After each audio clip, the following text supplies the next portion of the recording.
Okay, and we are live. Welcome back to the channel, everybody. Earlier start time tonight. I will be on the United Agenda, of course, at 8 p.m. tonight. So that is why we're starting off at 6 o'clock. So let's get into it. Let's get talking.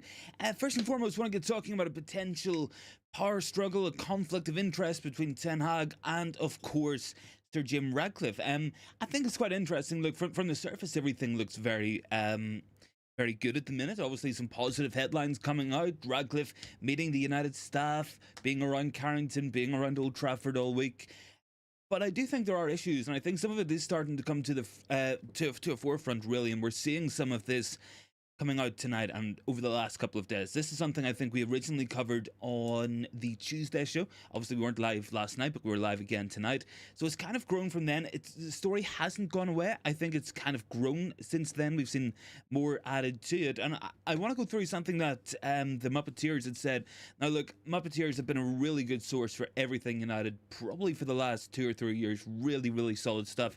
And they had said Ten Hag is reluctant to give up any power in this new structure, especially his major role in the identification of transfer targets. He's guaranteed a veto on all transfer decisions under the terms of his contract, but his influence has extended far beyond that, leading to United signing a former of his number players or those with links to Dutch football. Now, look, I think the manager should always have a veto. I think the manager should always have a say, but I don't think that Ten Hag should be saying to John Murdoch, go sign Anthony at all costs, go sign Mason Mount at all costs. I think you want to see your manager involved in the start of a transfer. You want to see them involved at the end of the transfer. I think the best way for this to work is for Ten Hag to say, okay, Paul Mitchell, for instance, I need a physical midfield player who's going to win a lot of tackles, someone who's going to be maybe more of a destroyer in the middle of the pitch, but still good in the ball, and someone who can still add to our overall build-up in possession and what we do with the ball.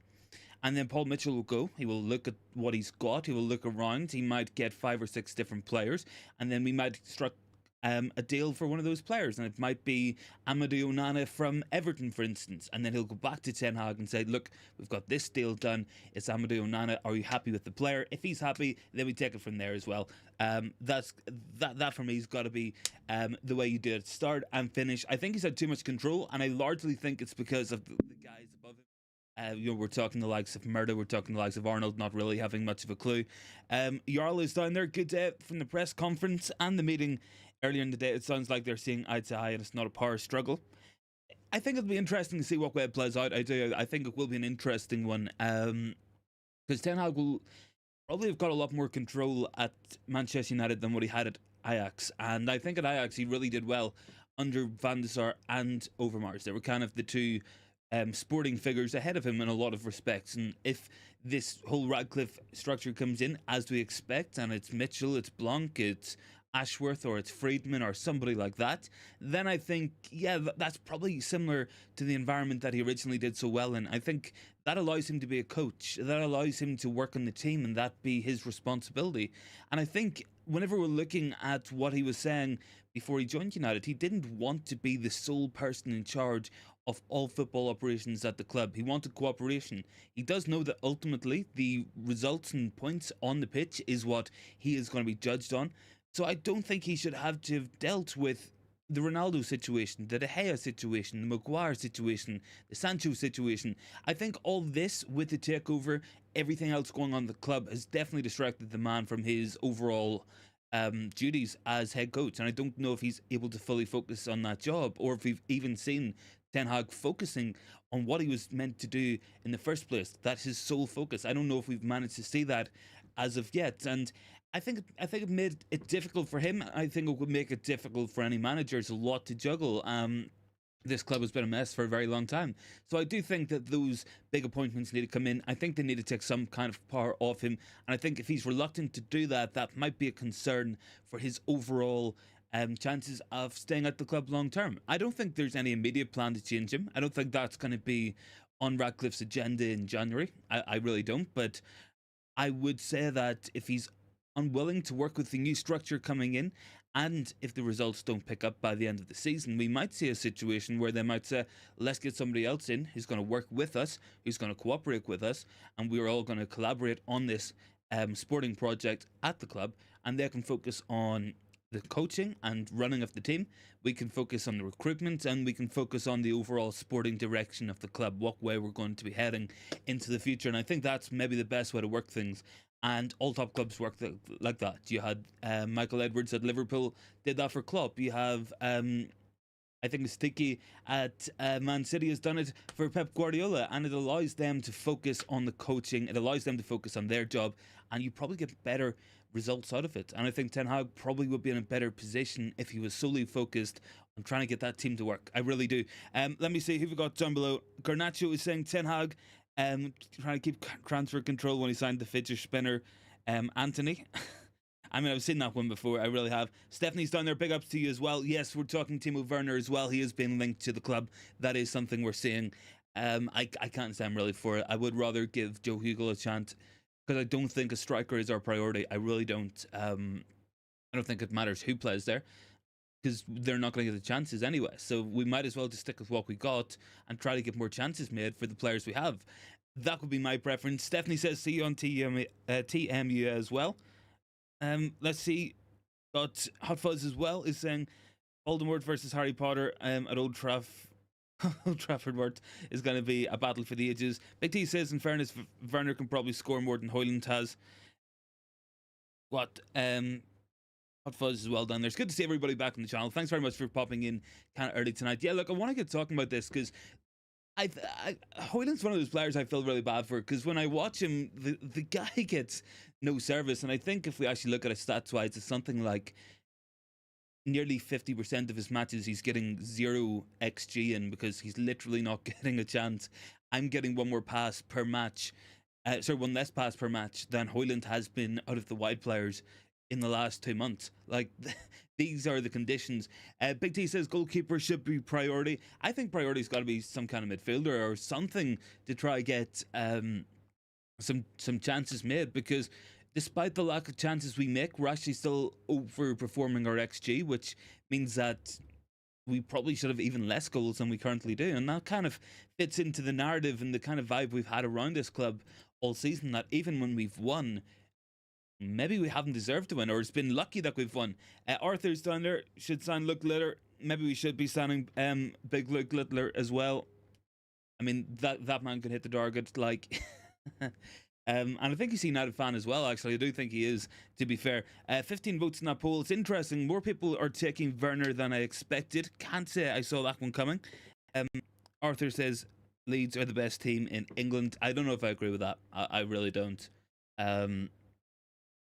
It's probably not United, but I don't know if I agree with that, their statement either. Look, just to go back to where we were as well, on the overall agenda, I think the Ten Hag situation kind of feeds into the Graham Potter situation as well, because, look, Potter is being linked to the club. Can I say that I think Graham Potter is going to be the manager for this club? I really don't think so. And I think if we think that there's a lack of charisma, a lack of genuine leadership and respect that Ten Hag is getting, then I don't know what Graham Potter is going to get. I think there's a good coach in there, I really do, and maybe if Ashworth comes in, that might be their priority, and maybe they'll sign a lot of young players and play a good style of football. Maybe Graham Potter could be the right head coach for Manchester United if he's not the right manager. Maybe that's a realistic situation.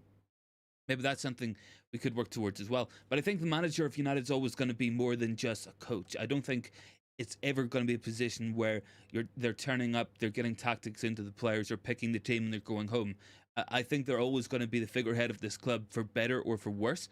I think they're always going to have that position in the media, and that's always going to be the perception, and that's kind of the legacy of having Ferguson at the club. And that's why a lot of the guys above, the likes of Arnold and Murdas and Woodward's, got away with it for so long, was because everything always seemed to come back on the manager to start with. So do I think Potter is the most inspiring choice? Probably not. Do I think it might be something they're looking at if they're looking to bring Dan Ashworth in and Paul Mitchell in? Absolutely, it could be. But I don't think it's where I would go first. I think there's other managers out there that if Ineos really want to go big on a manager, they only have to look at Nice. There's a better option already in Farioli at the end of the season. Maybe that's something they could do. Big T says, what are we discussing on the agenda? Will the PowerPoints be out again? PowerPoints will be out again, man. Jarl says, if you play Anthony, 0 assists, 0 goals this season, Werner would never score. There is hope to get crosses with Ahmad. Yeah, I think Ahmad's got to play. I really do. I think not going to the African Cup of Nations will help him. I think getting him more minutes is going to help him. And I think he's going to be a more attractive proposition on that right wing than what Pellistri is. We know Ten Hag loves balance. We know he wants to have inverted wingers, and he will play a left footer on that right hand side, even if it costs him his job. And thankfully, we actually have a second left footed right winger now in Amad Diallo, and we don't always have to play Anthony. So, by the very fact that Ahmad is left footed, if he can perform better than Anthony, he should be in that team. That really shouldn't be much of a struggle at all for Amad Diallo, and especially the way Anthony's played this season. It really shouldn't. Stephanie says 16 votes, 12 likes, get it up. Yeah, guys, if we can get some likes as well, that would be appreciated. It's just, it'll be a pretty quiet stream tonight because it's not the typical time that we go live. Normally we're live at 7 o'clock, so it'll fit into that. Big T says, sad to say, but if Jim runs us like Brighton, is Ran Potter manages us like Brighton, it would be an improvement on what we currently have. It probably would be. My big problem with Graham Potter's Brighton was, for as good as the play was, for as good as the tactics were, they still struggled to score a lot of goals. I think on one hand, you're looking at it from the perspective that their forward options were like Danny Welbeck and I can't even remember who else would have been in that Brighton team under Potter. They've had a lot of changes fairly recently, but I think you're still looking at Danny Welbeck. I think you're looking maybe at I'm not going to say Glenn Murray, but I mean Adam Lallana was involved as well. So maybe you're not looking at the highest quality of players. I don't think his time at Chelsea was really a fair reflection on him as a coach. I don't think he got the time required, but I don't know. I think there's better options out there. Jeremy says Ahmad did more in 30 minutes than Anthony did in 2023. I mean, he probably did. I think watching Amad Diallo in that match against Nottingham Forest, there was a couple of times he had some really nice passes and one touch, pass, move, pass, move, pass, move. And it kind of opened up a lot of angles and positions that maybe we weren't seeing enough of throughout that match. I do think that there's a real player in there. I think it'll take a while for the rest of the team to get to that wavelength. But I think you maybe get more out of Hoyland with Amad Diallo. He seems very willing to play those passes and look for 1-2s in and around the attacking thirds and trying to open up teams like that.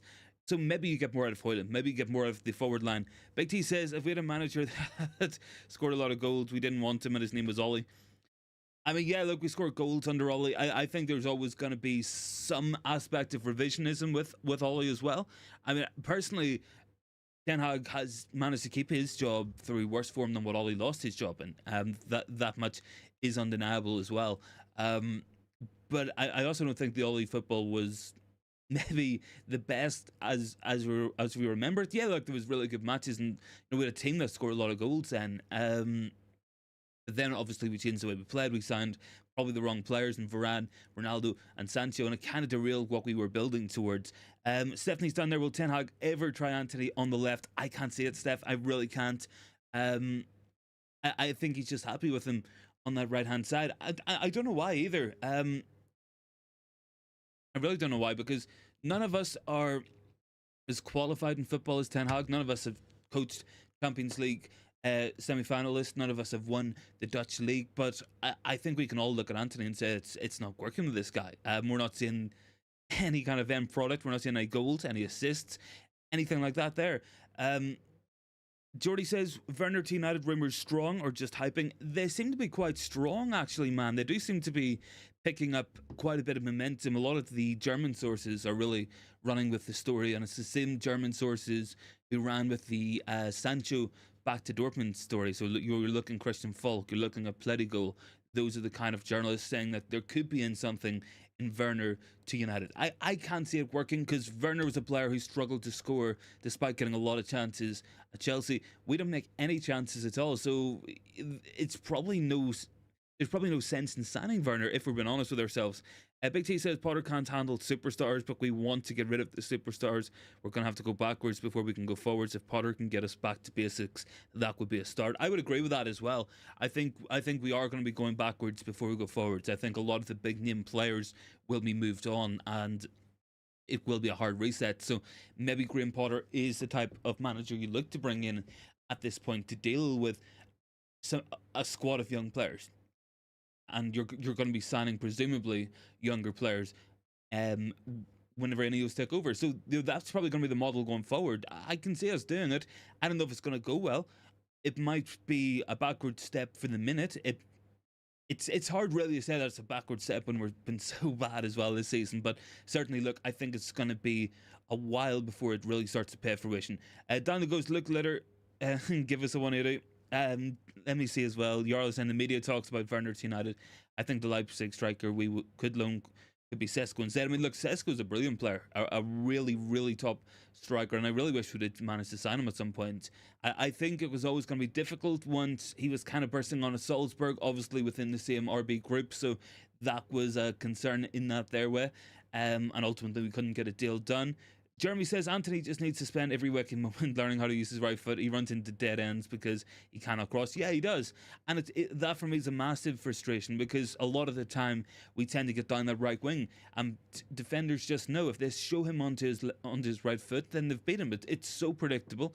It's so difficult for us to have any kind of balance or have any kind of output on that side because of it. And I can't say that Anthony is the player we should be going for. I really can't.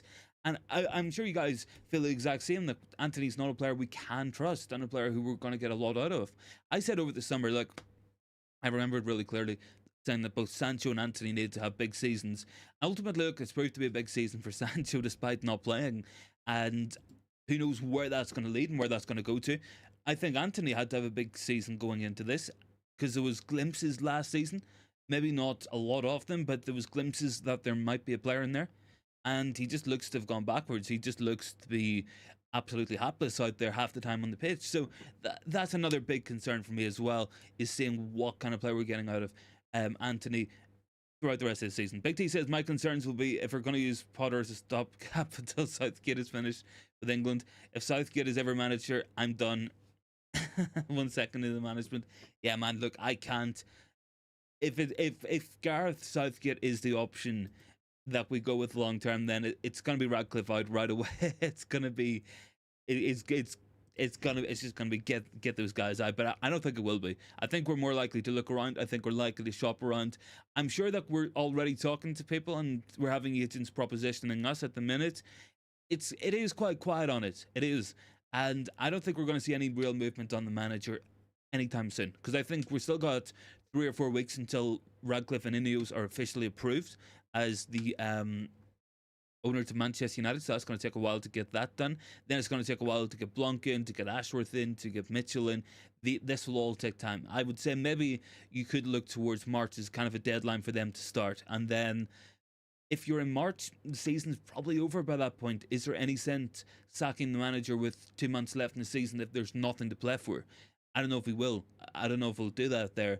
So we might end up waiting to the end of the year. I think it could be like a Louis van Gaal type situation where he goes after the last match of the season. That could be something we see. I don't know. I still think Ten Hag's a good enough manager in many regards to turn things around. I don't believe he's become a bad coach and a bad manager overnight. I don't think it's something that's just happened. I still think it's in there. I don't know what's preventing it from getting out. If it's something he can work and get over, if it's something that he can't get past, that's kind of where you'll be asking those questions.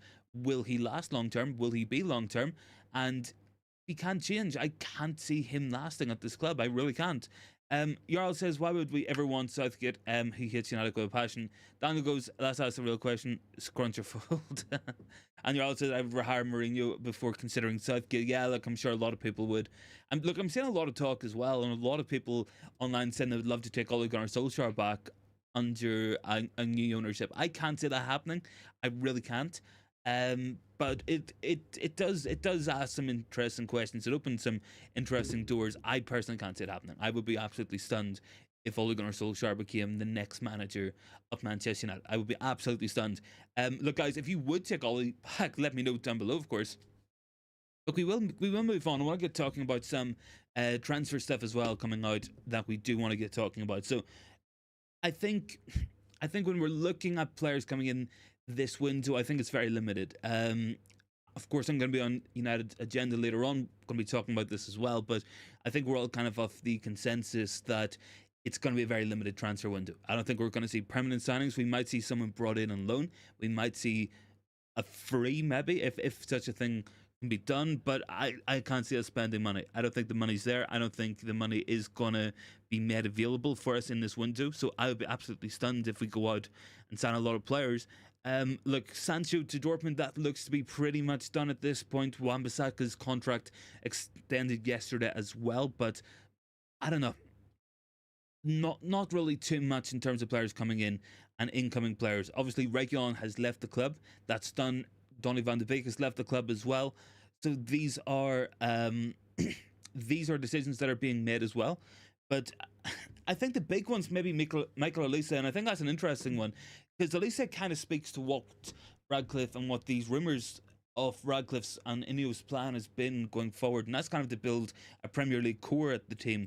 Whether or not that's going to be bringing in the likes of Olise and other players within the league, that's going to be a good question because, yes, Premier League proven. Does it always work? No, it doesn't always work.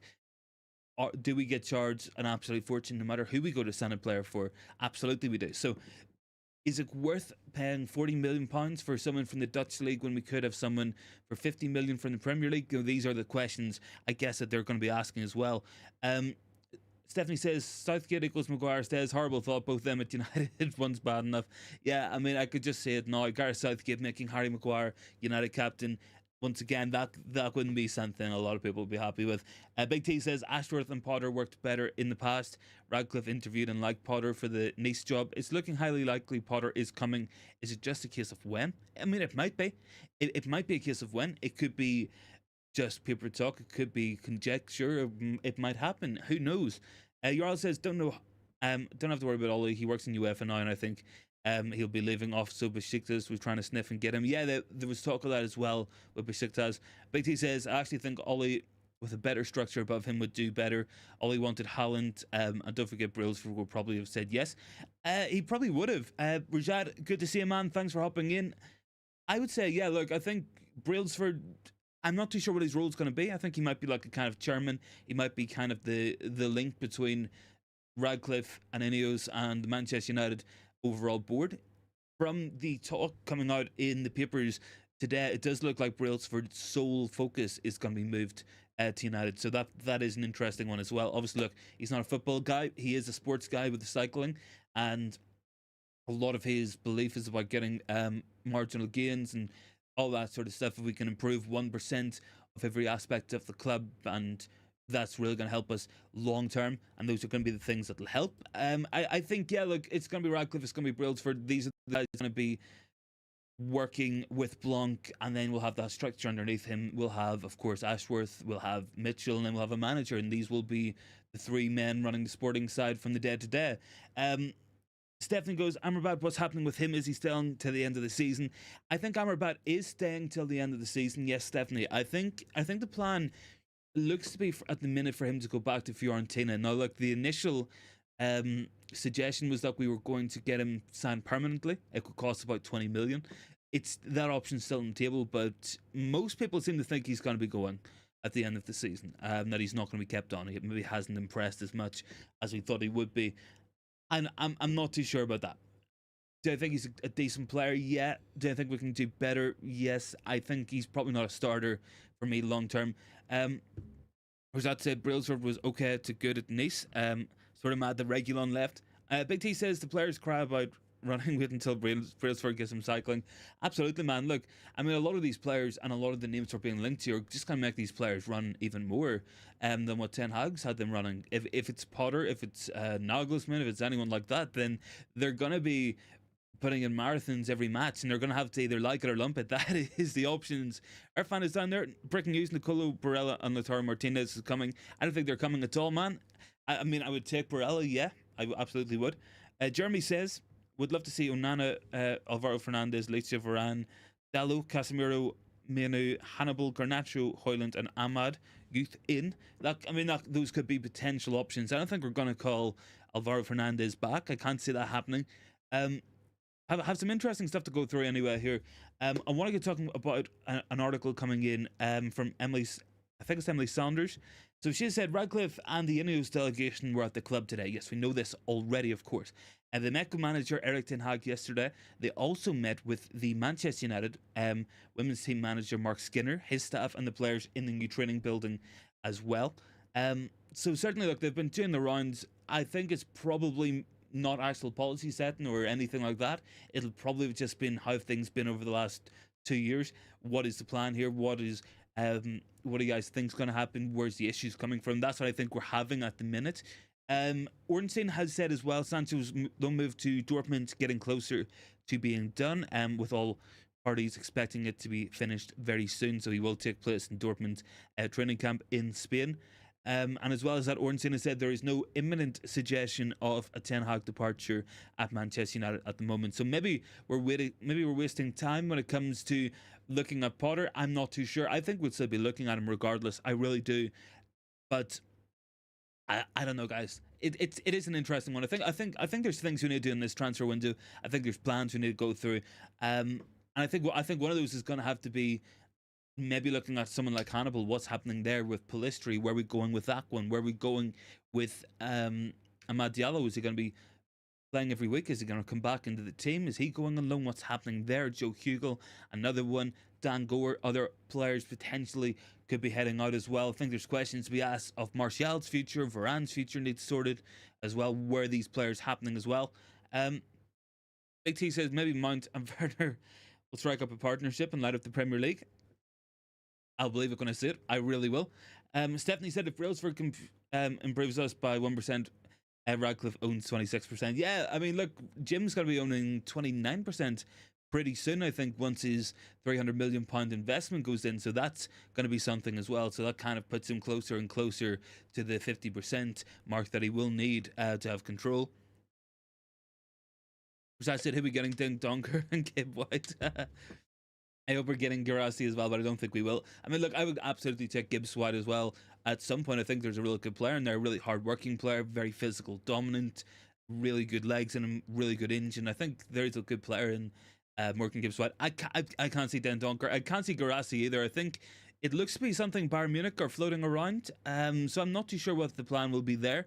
Big T says at the end of the year, Jim will have invested. He will own more than 25%. Every time he invests, he will receive more shares. That is correct. That's how he is investing the money. His investments are coming in terms of stock purchases from existing board members. So that money will go into the club eventually. Rajat said McNeil's staying here now as well, but I heard the Glazers have final say. That's not good. It depends what the final say is on. All things sporting matters. All things in terms of the footballing side of the club, it's solely going to be Ineos. It's only going to be Radcliffe or Brailsford, Blanc, Mitchell, Ashworth, Ten Hag, or whoever the manager will be come the end of the season. Then these are the things that's going to be happening very soon. So look, it's an interesting one. It really is going to be interesting to see where we end up under this new ownership. I think we'll probably see this fit and proper ownership test finished by the end of the month. I think then you see Blanc come in pretty much right away. I think that's all but done. You know, having an interim CEO, it's literally just keeping the seat warm for the guy. So that will be done really soon, you have to say. And then I think it's going to be questions about where do we go from there? What happens after that? I think we'll probably see Ashworth come in. Those rumours are not going anywhere. Those rumours are not going away. So that for me is an interesting one. They are not moving at all whatsoever. So certainly we could see that happen pretty quickly. I think Paul Mitchell being completely unemployed at the minute, being out of work, I think that's an easy one to get done as well. I think that will be done very soon. So I'm feeling kind of positive. I think we'll get some of these big changes we've been looking for a very long time done pretty soon, and I'm looking forward to it. I am. Let's see. Big T saying we should be rating the current Leicester team for players as they're flying. I mean, we could look at them. There's maybe some players we could look at, but I don't think we should make the core of the team out of Leicester City players. You're all saying, don't think Glazers have control, but Joel does need to sign off on some things because Jim is not allowed to do it until he passes the owner test. Yes, absolutely. Born a censor, Jim trying to make United the new Brighton, why Potter out of all managers. I think it's because he's been seen to do a lot with a younger squad and build a team that can play some really good football. I think that's probably the reasons why we're looking at him. I think if you're looking at Dan Ashworth coming in as sporting director, then that's maybe a natural appointment you can make.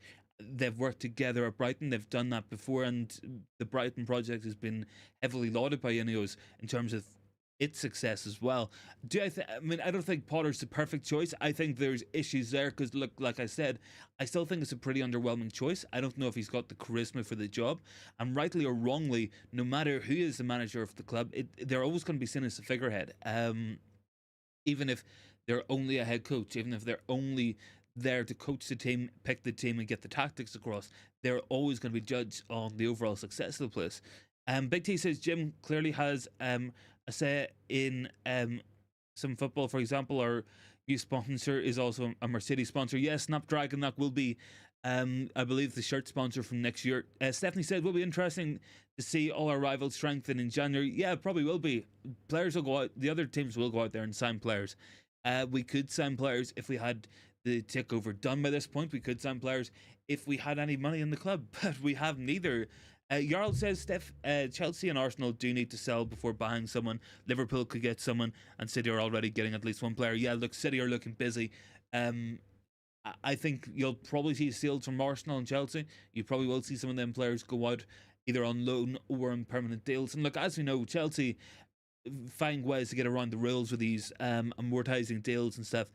Big T says Potter at Brighton had a good structure above him and it worked. Potter at Chelsea had madman Todd Bowley above him. It didn't work. Jim and Brailsford are decent. Potter could work. Yeah, he could do. Absolutely, he could do. I think we can also make the exact same case for Erik Ten Hag. He had a very good structure at Ajax, and he did very well there. And then he came to United, and he had Richard Arnold and John Murda above him. So there was nothing there at all. Stephanie said, let's get the likes up to 20. I don't know if we can get the likes up to 20, Stephanie. I think we've had something like 60 views on the stream. It just happens sometimes whenever you change the time from the normal slot. So don't worry too much about that. Erik, that's it. When we get sponsored by Joel Glazer's Bald Head, I mean, maybe. I mean, there's plenty of balls at the club now, man. We got Brailsford, we got Ten Hag, we got the Glazers, unfortunately. Rosette does not want Chelsea leftovers. I wouldn't really look at Potter's time at Chelsea as a fair reflection on him as a coach. I think we look at what he achieved at Brighton as probably the model that he might go for here. Yeah, more will be expected, and they're not going to take small victories or maybe beating a top six rival at home or away as like a massive result, and that like beating Liverpool away is not going to make our season, for instance. But yeah, look, I think if it's Potter, he's got stuff to do. I think if it's Ten Hag, he's got a lot of work to do as well. Big T says Bobby Firmino is available and desperate to get back to the Prem. Do you have him over Werner? Probably not, man, as well.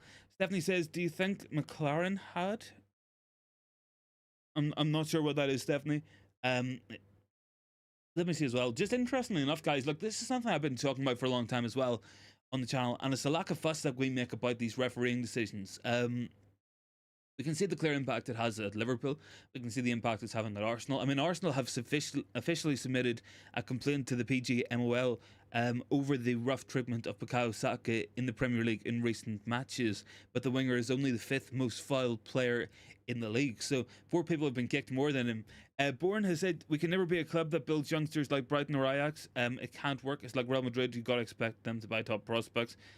Yeah, but look, I mean, this club has always been built around young players, and this club at its most successful has had a core of academy players at it. Doesn't matter what area you're talking about, that has always been the way as well. Stephanie says, has McLaren had his day and need changing? Maybe.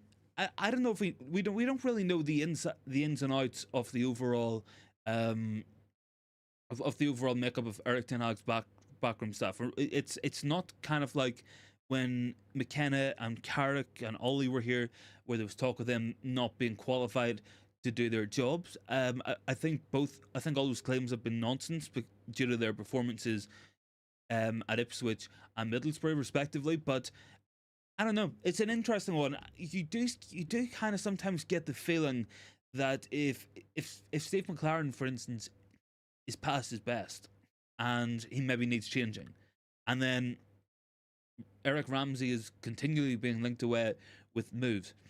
Do we have a case where it's just Mitchell van der Gaag and Erik Ten Hag kind of just acting as an echo chamber, where they're kind of bouncing the same ideas off each other, where they're kind of sitting in the same the same headspace, where you're not getting differences of opinions and challenges and stuff? Is that why we find ourselves repeatedly trying the same things over and over and over again? You know, that's an interesting question.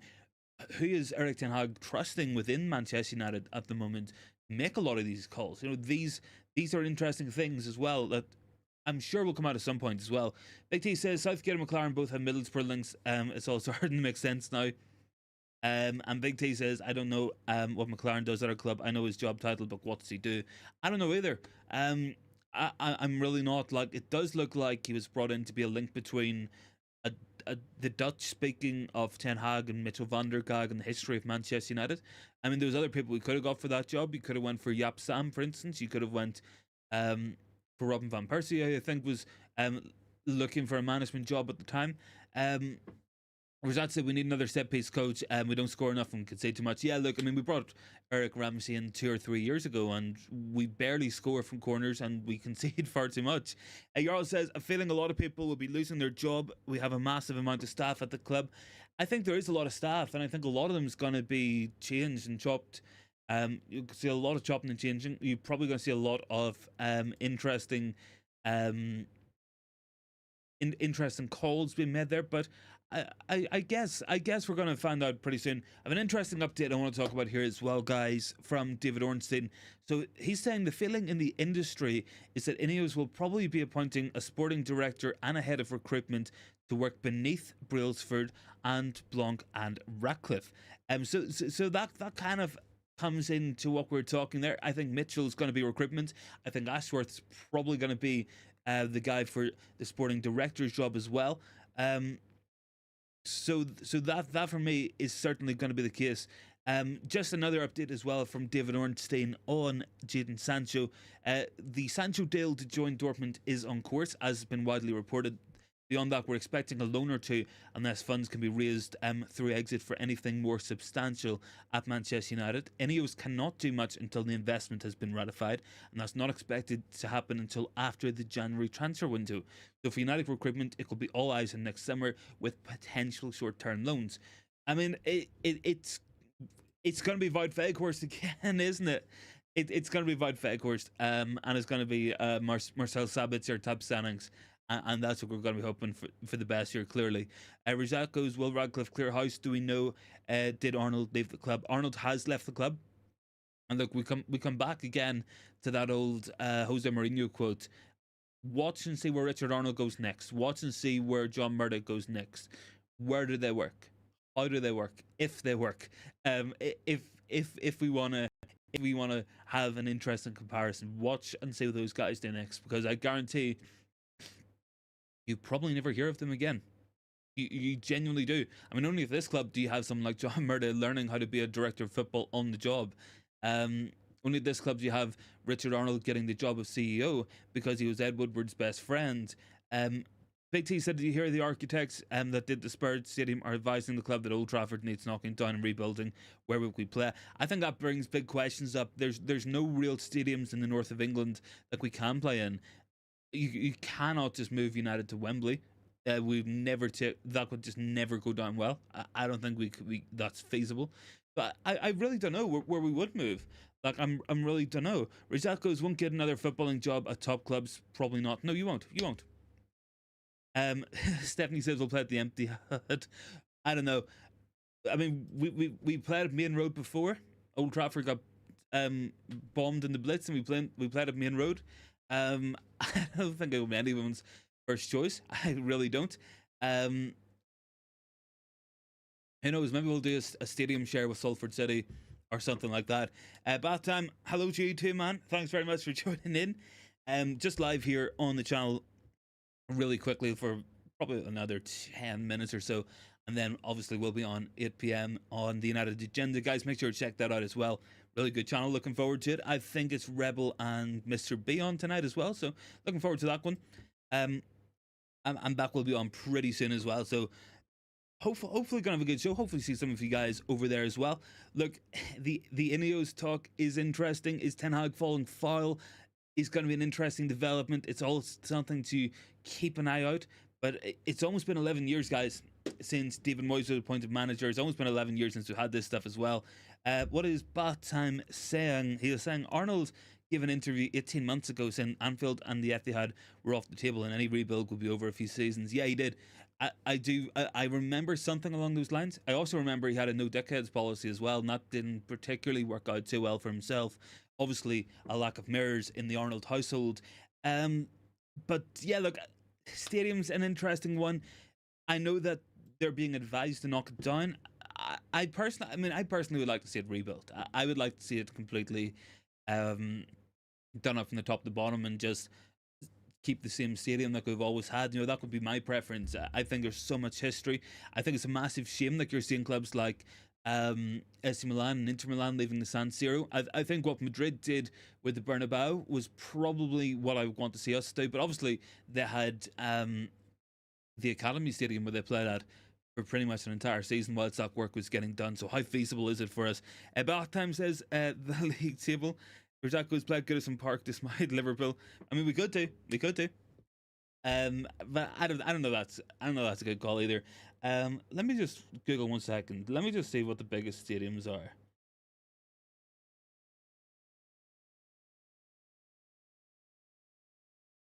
I'll have a look at like some of the northern stadiums because like I'm not 100% familiar where everywhere is sometimes. I mean, outside of Old Trafford, Anfield, and Goodison, I mean, and the Etihad, I mean, you haven't really got a lot of options. Unless we're going to play at the cricket ground. I mean, is that going to be something we do? Bad Time says it's going to be Wembley in it. Oh man, I hope not. Like I really hope not either. Who knows? I mean, maybe we'll go play at Salford Stadium. We'll play down at what is it like? The Peninsula. We'll play down there, will we? I mean, there is like one stadium where the Academy play a lot of their matches. I can't remember what you call it either. Maybe we make a move to the JJB or play at at the Reebok. Who knows? What the options are. Any more thoughts, guys? Make sure to drop them in down below. We'll be wrapping up in about 5 or 6 minutes as well. Jarl says Old Trafford in danger of being closed. A good firm that was going to renovate the stadium told them to tear it down. And we got lots of companies that want to build a new stadium. That's also true. Bad Time says Millennium Stadium in Wales, which would be good for me and the Irish. So I said that. I mean, you could do that. I mean, it's maybe not as far as some people would think, but Rizzako's Gary Neville at interim coach. Oh no, but we don't want that. We don't want that either. Stephanie goes got to be empty hat surely. Maybe I don't know. Maybe we look at all of you and say, do you want to be interim manager again? Is Ralph Rangnick free? Who knows? I think there's a lot of different options out there. I mean, I personally can't see the manager change coming particularly soon. I think the initial plan is going to be get takeover ratified. Then it's going to be to get Blanc in. It's going to be to get Mitchell in, get Ashworth in, and then you have your footballing control at the club. You have your footballing board and the guys making the big calls, and then from there, I guess you can look at manager and players. And I think that's probably going to be what we're going to do. They might look inwards. They might just look at the Nice, the Nice manager Farioli. That could be something that we see, but I don't know if there's too many top options out there like we're really going to make a change. I think he already works well with Ineos, and I think there's that relationship that probably goes in his favour. And if we sign him, you'll probably see Tobato signed as well as like first signing or something. Who knows? Bad Time, he says you basically need to see what you basically see Ten Hag as an interim manager now. Yeah, you do as well. I think it's hard to look beyond that sometimes. Jarl says Madrid have fantastic stadium now, but didn't they play on their stadium while they renovated it? They did both. They played on the stadium whilst they renovated it, but they also played a season, I think, because I remember them playing at the Academy ground as well. And it's maybe like a 10,000 seater stadium. Obviously big enough for an academy, of course. I think it's like the Castile Stadium or something. Bad Time Um, was that Populous or Legend Stadium? Is that their actual name? Big T says any rugby Super League stadiums big enough to accommodate us. About time they return the favour. Yeah, I mean that's also true. We've hosted Super League for a long time. Rizak goes rather saying Ignacio done Tobato. Baton goes not a chance. Big T St Helens is 20k max. That's also true as well. Look, I think centre back's an interesting one talking about. I know a lot of people want to see Ignacio. I think we need a left and right centre back. I don't know if Ignacio is going to be that guy. I think Brantwaite could be a really good option from Everton, but you're looking at a lot of money to get him out of there. But I do think there's other good options out there. Big T goes, really? He's shocked. Rajak goes go to Spurs Old Stadium. I don't think it exists anymore. I think it's knocked down, bro. But yeah, like maybe Millennium Stadium. Is that an option? Any of the Super League stadiums could be a shout. Old Trafford, Cricket Ground, who knows? We'll have to do something if they do choose to knock the stadium down. But I can't see that coming. Personally, I can't see it coming. I'd be really surprised if that's what they go for. Jarl is saying the new club, United FC. How many people have their stadium takes? We're not getting. I'm pretty sure FC United Manchester got like 1,000 seaters, like tops, something like that. I mean, I think that's genuinely it. St Helens, I guess, 20k, but there's really a lack of top options out there. I don't know if I'm overly qualified to talk about architectural projects. I think we're up to 20 likes as well. Batango's Stockport would be the largest. Obviously, like, guys have got a better knowledge than me as well. Big T says, wherever we go, we're losing. Get receipts. It's the cost of a new stadium. Yeah, look, it is. It absolutely is. I don't know what the plan's going to be for the stadium. I think a lot of it's going to have to be done in conjecture with like the railway as well. Obviously, the line runs behind the south stand. That's like a big issue that we can't get over, unless we're going to build a tunnel and put the stadium over it, like I know some clubs have done. But can't say it's anything's looking ideal. I think it's always going to be a compromise for these kind of things, and we might not even have the new stadium still at the existing ground as well. So we might have to buy some ground, buy up some land to put it there if you want a big enough stadium. Look, guys, I think we're going to leave it here. Make sure to join me on United Agenda at 8 p.m. as well. Going to be on there with Rebel and Mr. B. So make sure to join in for that there one, guys. Thanks so much for watching. Should be live here at the normal time tomorrow, 7 p.m. So we'll catch you guys then. If not, I will see you guys as well at 8 p.m. So thanks so much for watching tonight, guys. And I'll see everyone later on.